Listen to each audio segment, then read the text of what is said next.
안녕하세요. 풋볼 포레스트입니다. 토트넘 하스퍼는 프리미어리그의 전통적인 명문 구단은 아니지만 2010년대에 접어들면서 급격하게 성장을 이룩해온 신흥 강호팀으로 이러한 B클럽에 입단하는 것은 정말 쉽지 않은 일입니다. 그래서 오늘은 이러한 B클럽 토트넘 하스퍼에 입단할 수도 있는 지금으로서는 거의 유일한 한국 선수 김민재 선수의 토트넘 하스퍼 이적 소식에 대한 이야기를 전해드릴까 하는데요.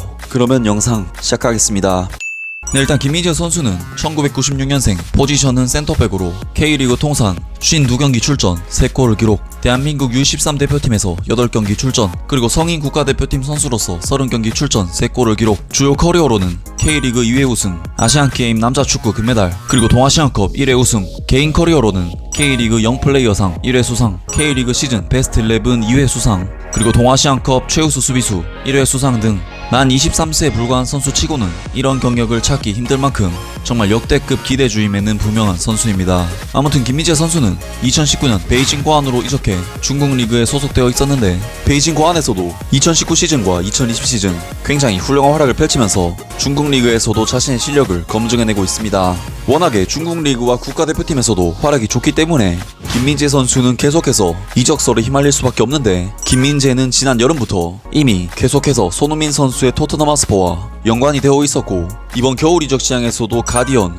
풋볼 런던 등 영국 현지 언론들로부터 토트넘 하스퍼, 그리고 이번에는 런던 지역 라이벌 팀인 첼시까지 김민재의 영입을 노린다는 소식이 들려왔습니다. 그런데 김민재 선수의 프리미어리그 이적 과연 가능할까요? 2021년 1월 18일 영국 현지 언론 풋볼 런던에서는 김민재 선수의 토트넘 이적설에 대해 다음과 같은 멘트를 남겼습니다. 첼시가 한국 수비수 김민재를 서부 런던으로 데려오는데 열심히 일하는 보도가 있은 이후 한국의 수비수 김민재가 캐피탈로의 이동에 관련해 다시 한번 언급이 됐었다. 하지만 풋볼 런던에서는 이번 달에 높은 값어치의 평가를 받는 센터백에 대한 잠재적인 스퍼스의 움직임에 대해 언급하는 것은 빗나간다는 것을 파악하고 있다 라면서 최소한 이번 이적 시장에서 토트넘 하스퍼의 김민재 영입 계획은 없다는 것을 알려왔습니다. 사실 김민재 선수의 이적 소식은 지난 여름부터 거의 반년 이상 계속해서 거론되고 있고 언급되고 있고 소문은 무성했습니다. 하지만 김민재 선수에게는 정작 아무 일도 없었죠. 그리고 이번에도 마찬가지입니다. 왜 김민재는 이토록 유럽 진출이 어려울까요? 결국 가장 큰 문제는 돈입니다. 김민재는 지난 여름에도 수많은 유럽 클럽들의 관심을 받아왔지만 베이징 고안에 200억 원이 넘는 과도한 이적료 책정으로 인해 번번이 무산되었습니다. 이번에도 마찬가지입니다.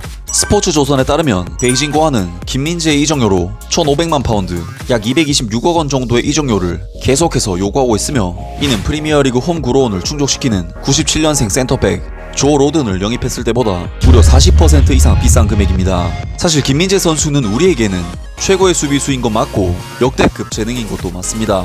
하지만 냉정하게 바라봤을 때 토트넘 하스퍼 입장에서 김민재는 프리미어리그 홈 그로운도 충족시키지 못하는 데다 중국 리그에서 활약하고 있어 유럽 무대 경험이 전무하고 검증도 안 된 그런 수비수에게 잉글리시 챔피언십 리그에서 꾸준히 경험을 쌓은 프리미어리그 홈 그로운도 충족되는 조 로든보다 40%나 비싸고 나이도 한 살 많은 김민재에게 226억 원을 제의해서 데려가는 것은 사실상 힘든 일이지 않을까 싶습니다. 정말 까놓고 얘기해서 조 로든이 뛰었던 챔피언십 리그는 김민재가 활약 중인 중국 슈퍼리그보다 훨씬 수준이 높고 강한 리그입니다. 그래서 우리야 조 로든보다 김민재가 훨씬 낫다고 주장할 수 있어도 토트넘 입장에서는 조 로든이 훨씬 강한 리그를 뛰어온 선수라고 판단할 수 있고, 잉글랜드 무대 적응과 홈 그라운드 등 다른 부분에서도 메리트를 느낄 수 있다, 이런 뜻이죠.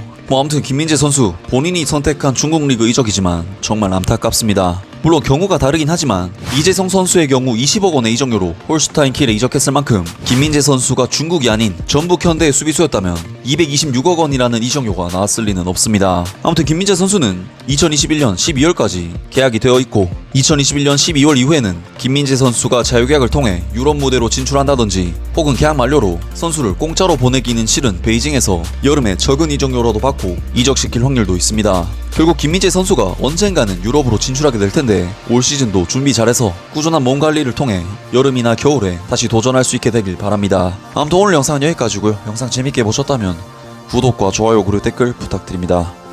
감사합니다.